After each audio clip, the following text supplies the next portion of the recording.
I recently had a student who wanted to do the Cambridge C1 Advanced exam. He had tried the exam once before, but he failed. And then, after just 10 lessons with me, not only did he pass, but he managed to get a C2, which is frankly a fabulous result. Now, if you know the right strategy, you can do that too. And in this video, I'm going to show you how. And at the end of the video, we're going to do some real speaking practice with real past exam questions. So you want to stick around for that. Ready to improve your speaking? Okay, let's go. Part 1 of the speaking test in IELTS, as well as in Cambridge Advanced and Proficiency, is an interview. Now, it's basically the same stuff. So what we're going to cover in this video is going to be good for you if you do the IELTS or one of the Cambridge exams. So in the interview, the examiner will ask you general questions on a range of common topics. So while there are no defined topics for the exam, the same ones do come up again and again. It's most commonly stuff like your hometown or city, work or study, family or friends, your travel and holidays, free time and hobbies, future plans, and things like that. We're going to take a look at some exam-style questions on the topics of music and travel. In IELTS, they tend to announce the topic that you're going to talk about. For example, let's talk about music. What types of music do you like to listen to and why? Or, now let's talk about travel. Have you done much traveling? Why or why not? In Cambridge Advanced and Proficiency, on the other hand, they do not announce the topics. So they just ask you questions on random subjects and you need to keep up with the conversation. For example, what type of music did you like when you were a teenager? Why? Or what is your favorite way of traveling short distances? Why? As you probably noticed, in all of these exams, the examiner will ask you why. And this is because it's so important to give reasons for your opinions or your ideas. Now, if you manage to answer your question with a reason, so the examiner doesn't need to ask you why, then you've done a great job. Let's take a look at some of the questions that they can ask you at the beginning of the speaking interview to get to know a little bit more about you. So, for example, they might ask, where are you from? Are you working or studying? Or what do you do? How long have you been studying English? And then a more general question like, is there any advice you could give to people learning about English? Or what is the thing you like best about learning this language? Things like that.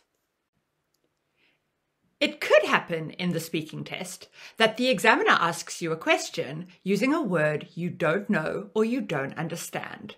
For example, you might not know the word advice. So what do you do in this instance? How do you deal with this misunderstanding? Well, for a start, you could ask for clarification. So that means that you ask the examiner to clarify what a word means. So, as a low-level student, you could ask something like, what does advice mean? But if you are a higher-level student and you're shooting for a Band 8 or Band 9 pass, then you'd want to ask a question like this. Sorry, can you explain what the word advice means? So here you're using an indirect question form. This is an option for IELTS only. Sorry, but if you're doing Cambridge Advanced or Proficiency, the examiner will repeat, but they won't explain any part of the question. So you just have to do the best you can to understand the word from context. Let's take a quick look at some sample responses that a candidate might give in the first part of the speaking exam. So, for example, in response to the question, where are you from? They could say, I'm from Zurich, but I was born in Davos. Are you working or studying? I'm working in a clothes shop.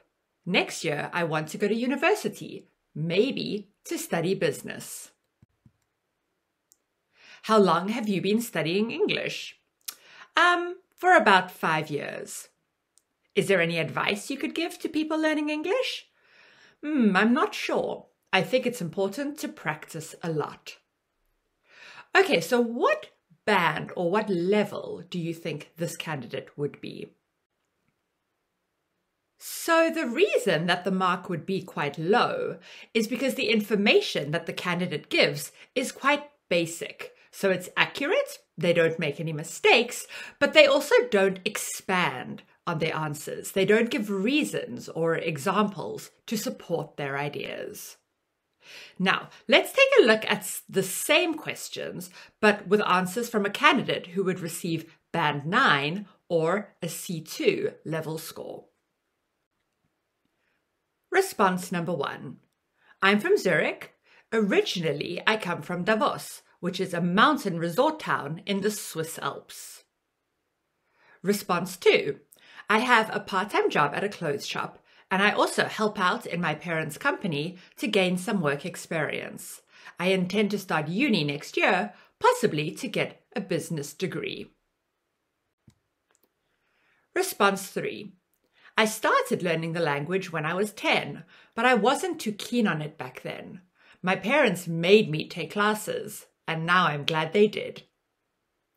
Response 4. That's a hard question. I think the key is to make time to practice every day, even if you're busy or not in the mood. As they say, practice makes perfect. So in the sample responses, the candidate obviously did use some good vocabulary, collocations, phrasal verbs, idioms, the kind of language that we would expect to see when we are at an advanced level. However, there's more to his success than just these words, expressions, and phrases.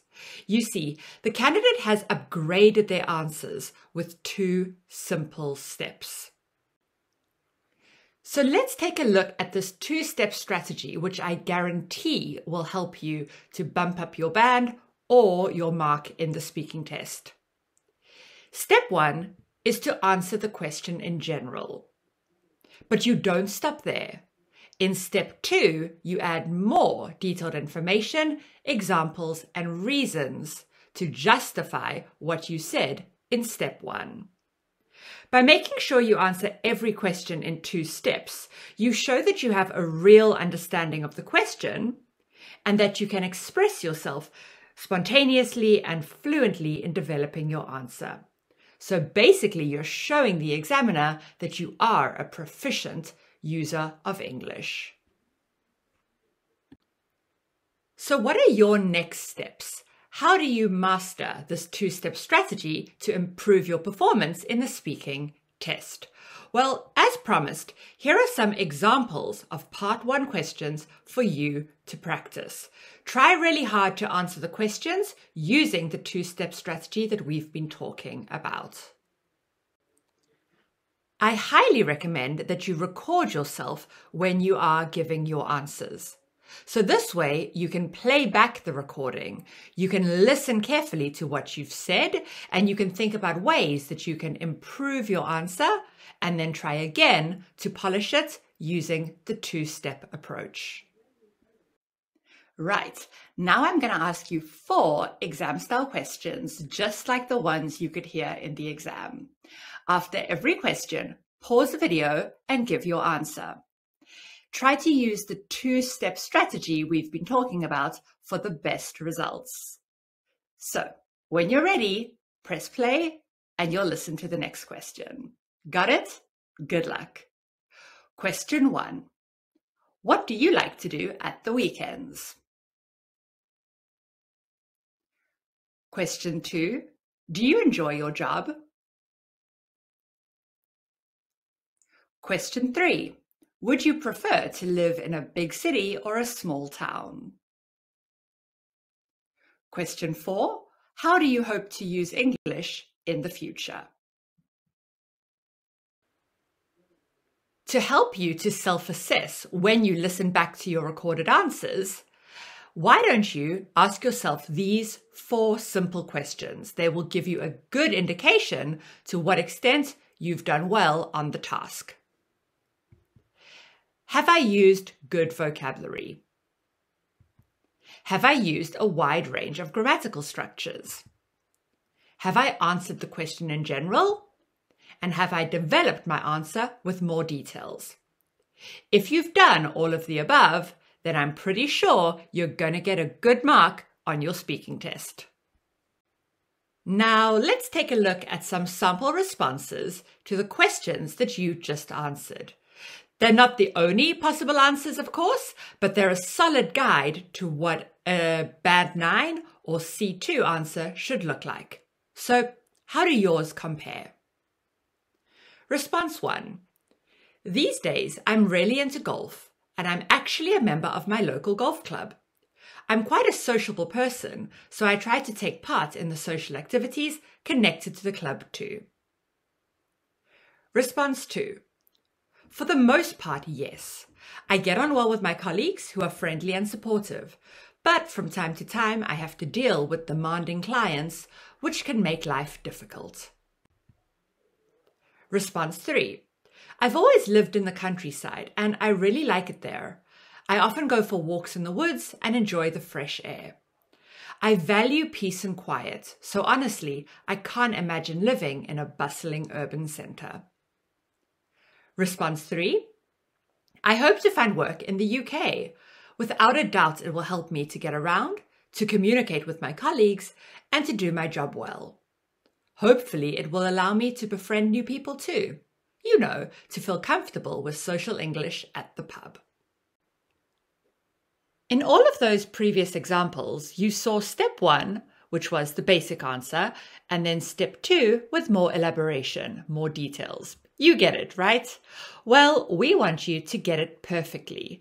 And that's why we're giving you a free download of 20 more exam practice questions so you can really master the strategy before your exam. Just click the link below. All right, so now it is over to you. Here are 6 more questions from past exams. So why don't you go ahead and read these questions and write your answers in the comments section below. So this is a great opportunity to practice your writing and to practice the 2-step approach, which can improve your speaking. We're going to give feedback on the first and/or most interesting comments. Well, I hope you're feeling a lot more confident about doing well in your interview in the speaking test. So if you do feel like you got something out of this video, please go ahead and share the post on your socials and do subscribe to make sure you don't miss out on any more of our weekly updates. So have a great rest of your day, and I hope I'll be seeing you in the next video.